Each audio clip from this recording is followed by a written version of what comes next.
আমি কি কম চেষ্টা করছি আজকে জীবনে দিয়ে দেবো। এই সারা তুই কি পাগল হইছস? কোনো মূল্য নাই কে, মরে যাবো আমি। তুই জানতি কে? ওই খেতে তুই চাষ করবি। এখন আমার 20 বিঘার মতো জমি। ওই জায়গায় আমি বগুড়ার 2 বিঘা আলু দিবার চাইতেছি। তুমি তো আলু চাষ দিতে পারো, ভালো চাষ হবে। শিফান বন্ধু কি বলা? বৃষ্টি সব নষ্ট হয়ে গেছে, আমি এখন পথের ফকির। এখন তো কাছে টাকা নাই। 20,000 টাকা বন্ধু, তুই ব্যবস্থা করে দে। তোর ও তো একটা ফকিনীর বাচ্চা, বুঝো নাই? ওরে কেমনে টাকা দেই? শামিম ভাই, হ্যাঁ ওই যে আমার 2 বিঘা জমি আছে না, ওইটাতে যদি আপনি একটু সহযোগিতা করেন, ওই জায়গায় আমি বগুড়ার 2 বিঘা আলু দিবার চাইতেছি। হ্যাঁ আলু চাষ ভালো, সমস্যা নাই তো। তাও জমিতে ধান কিরকম হয়েছিল? ওই বিঘা প্রতি আপনার হচ্ছে 11 মন করে হয়।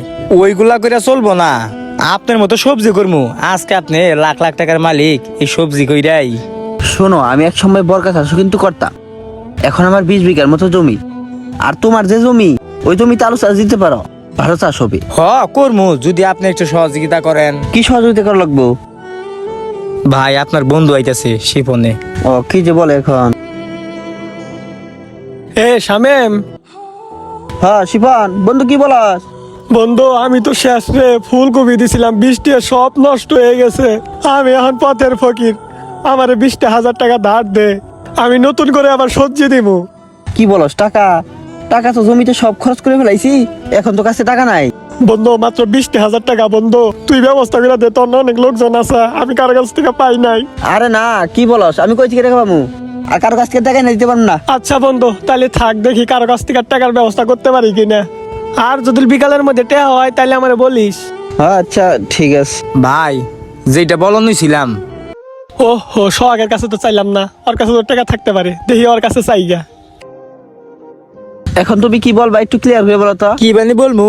আপনার কাছে টাকা পয়সা নাই বল নাই? বলো, সমস্যা নাই। ওই যে আলু করবার চাইছি না, আলুর বীজ কিনো লাগবো 40,000 টাকা। ওই সারটার কিনো লাগবো, আমার হাতে টাকা পয়সা নাই কে। ওই ধরেন যে আমার তো ব্যাংকে টাকা পয়সা আছে, আমি 1 মাস পরে আপনার টাকাটা দিয়ে দিম। আমারও 60,000 টাকা দিন। আমি তো শিবনের মতন ছোট লোক না যে ঘুরামু আপনারে। আরে মাত্র 60,000 টাকা, তুমি আমার কাছ থেকে লাখ খান টাকা নাও, সমস্যা কি? আমার কাছে টাকা পয়সা অভাব আছে নাকি? না, ওই যে শিবন রে কইলেন না, ওরে বললাম ও কি টাকা দিতে পারবো? তোমার টাকা দিলে তুমি 1 মাস পরে টাকা দিতে পারবা, সমস্যা কি? ওর দেওয়া যাবে না তো। আরে ও তো একটা ফকিনীর বাচ্চা, বুঝো নাই? ওরে কেমনে টাকা দেই? এই ফকিনীর বাচ্চা টাকা দিয়ে আমি ঘুরবো নাকি? বুঝো নাই? ঠিকই আছে। হ শামেম, আরে বন্ধু আবার তুই এনে, ওই আমার কাছে টাকা নাই তো, এটাই বলতাছি। কিছু শুনলই নাকি? হইছে, তোর আর মিথ্যা কথা বলা লাগবো না। তোর জন্য কি করছি তোর মন নাই? 4 বছর আগেকার কথা মনে করে দেখতো, কি করণ নিছিলি। আমার কেউ নাই কে, কারো কাছে মূল্য নাই, কারো কাছে দাম নাই কে। চাকরি পাই নাই, এটা কি আমার দোষ? আমি কি কম চেষ্টা করছি আজকে জীবনে দিয়ে দেবো। আমার কপালে সুখ নেগা নাই। কি রে, ওইটা শামিম না? হেট হেট, এটা তুই কি করণ নিছ? এই সারা তুই কি পাগল হইছস? তুই সর, আমি বেকার। বেকার মানুষের কোনো মূল্য আছে? আমার কোনো মূল্য নাই কে, মরে যাবো আমি। তুই জানতি কে? বেকার তাই কি মইরা গেলি গে সব সমাধান হবো? মারা ছাড়া উপায় আছে? আমার মতো বেকার ফেলা মানে কোনো মূল্য নাই কে। এত পড়াশোনা করলাম, কোনো চাকরি বাকরি পাই না, কি করবো এঙ্কা? তোর মরা লাগবো না, তুই আজকে থেকে ব্যবসা করবি। আমি কৃষি কাজ করি, আমার ক্ষেতটা তোরে বর্গা দিয়ে দিব। ওই ক্ষেতে তুই চাষ করবি, আজকে থেকে তুই আমার ক্ষেত চাষ করবি। আসলে বন্ধু, তোর খেত দিবি? হ দিমু, আমার ক্ষেতের জন্য তোর কোনো ফসল দেওয়া লাগবো না। আজকে থেকে তোর কোনো টেনশন করা লাগবো না, তোর যা লাগে আমি দেখবো। আসলে বন্ধু, হ বন্ধু, বন্ধু রে, 4 বছর আগে আমি তোর এত বড় উপকার করছি, আর তুই আমারে সামান্য 20,000 টাকা দিতে পারস না।